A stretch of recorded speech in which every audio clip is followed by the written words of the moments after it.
மாவட்டத்தில் மட்டுமே 51,785 விவசாயிகள் இருக்கிறாங்க.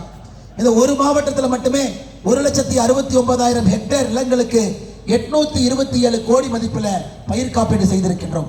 ஐயா, நான் தம்பட்டம் அடிக்கலைங்க ஐயா. நான் உங்களுடைய வரிப்பணம், நீங்க கஷ்டப்பட்டு வேர்வை சிந்து சம்பாதிச்ச பணத்தை நாம திரும்ப உங்களுடைய வளர்ச்சிக்காக அதை கொடுக்கணும். இது தம்பட்டம் அடிப்பதற்கோ பெருமையாக சொல்வதற்கோ இல்லைங்க ஐயா. எதுவுமே கொடுக்கவில்லை என்று சொல்லக்கூடிய சில குருடர்களுக்கு சொல்ல வேண்டிய கட்டாயம் எனக்கு இருக்கு. மத்திய அரசு இவ்வளவு கொடுத்தும் கூட ஒரு முதலமைச்சர் ஒரு பேப்பரை வாங்கி படிச்சு பார்த்தா தெரியும் எவ்வளவு திட்டங்கள் நாம் கொடுத்திருக்கின்றோம், விருதுநகர் கொடுத்திருக்கின்றோம், எவ்வளவு திட்டங்கள் ராஜபாளையத்துக்கு கொடுத்திருக்கின்றோம். பொய்யாக பேசிக்கொண்டு சுற்றி கொண்டிருக்கின்றார்கள். அருமை சொந்தங்களே, அது மட்டும் இல்ல, எந்த அளவுக்கு சட்டம் ஒழுங்கு கெட்டிருக்கிறது என்பதை உதாரணமாக சொல்கிறேன். சமீபத்தில் ராஜபாளையத்தில் நான் பேப்பரில் படிச்சிருங்க, அருள்மிகு நத்தாடை தவிர்த்தரலிய சுவாமி திருக்கோவில்ல திருட வந்த பொழுது அதை தடுத்த 2 வாட்ச்மேன் அங்கேயே வெட்டி கொன்று அதன் பிறகு ஒரு பெரிய பிரச்சனையாக இருக்கிறது. அதையும் பார்க்கிறோம். அது மட்டுமில்லை அருமை சொந்தங்களே, இதே விருதுநகர் மாவட்டத்தில் 2022-23 2 கேஸ்.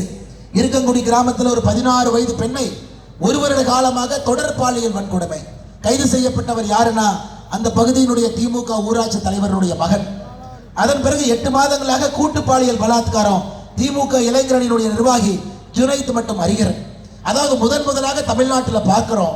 பெரும் குற்றவாளி யார் இருக்கிறாங்கன்னா திராவிட முன்னேற்ற கழகத்தினுடைய பொறுப்பில் இருக்கக்கூடியவர்கள் பெரும் குற்றவாளிகளாக இருக்கின்றார்கள். அருமை சொந்தங்கள், விழுப்புரம் கள்ளக்குறிச்சி போய் கள்ளச்சாராய கேஸ்ல அக்யூஸ்ட் 1 கண்ணுக்குட்டி யாருன்னு பார்த்தீங்கன்னா திராவிட முன்னேற்ற கழகத்தினுடைய உறுப்பினர். இவர்கள் எல்லாம் தொடர்ந்து தமிழகத்தில் எந்த அநியாயத்தை நாம் பார்த்தது கிடையாது. ஒரு கட்சியினுடைய அடிப்படை தொண்டன், மக்கள் ஓட்டு போட்டாங்க, ஆட்சியில் இருக்கிறோம், நமக்கு லைசன்ஸ் கொடுத்துட்டாங்க, எப்படி வேணாலும் கொள்ளையடிக்கலாம் என்பதற்காக திமுகவினுடைய பதவியில் இருப்பவர்கள் இன்னைக்கு பல குற்றச்சம்பவங்களில் ஈடுபட்டுக் கொண்டிருக்கிறார். முதலமைச்சர் அவர்களும் தடுப்பதை போல் நமக்கு தெரியவில்லை. அருமை சொந்தங்களே, அதற்கும் இந்த ஆட்சி இங்கிருந்து நீங்கள் வெளியாற்ற வேண்டும் என்கின்ற அன்பான வேண்டுகோளை உங்கள் முன்னால் வைக்கின்றேன். தாய்மார்களே, நீங்க இங்க இருக்கிறீங்க, தாய்மார்களுக்கு தெரியும், நாங்கள் ஆட்சிக்கு வந்தவுடன் முதல் நாள் முதல் கையெழுத்து தாய்மார்களுக்கு 1000 ரூபாய் என்று சொன்னார். முதல்ல 70 லட்சம் பேர், 80 லட்சம் பேர், சண்டை போட்டு 90 லட்சம் பேர், 1 கோடியே 10 லட்சம் பேர், தேர்தலுக்கு முன்னாடி 1 கோடியே 31 லட்சம் பேர். முதல் 28 மாசம் யாருக்கு 1 ரூபா கூட வரலீங்க. சட்டமன்றத்தில் நம்முடைய தலைவர்கள்லாம் பிரச்சனை செய்த பொழுது அன்னைக்கு நம்முடைய நிதியமைச்சர் பிடிஆர் அவர்கள் சொன்னாங்க, நாங்க சொன்னோம், ஆனா எப்பன்னு சொன்னோமா அப்படின்னு யோசிச்சு பாருங்க. இது ஒரு படத்தில் வடிவேல் அவர்கள் பேசுவதை போல பேசிக் கொண்டிருந்தார். ஆட்சி செய்ய தெரியாதவர்கள் ஆட்சியில் உட்கார வச்சீங்கன்னா எப்படி இருக்கும் என்பதற்கு இந்த ஒரு சம்பவம் சாட்சி.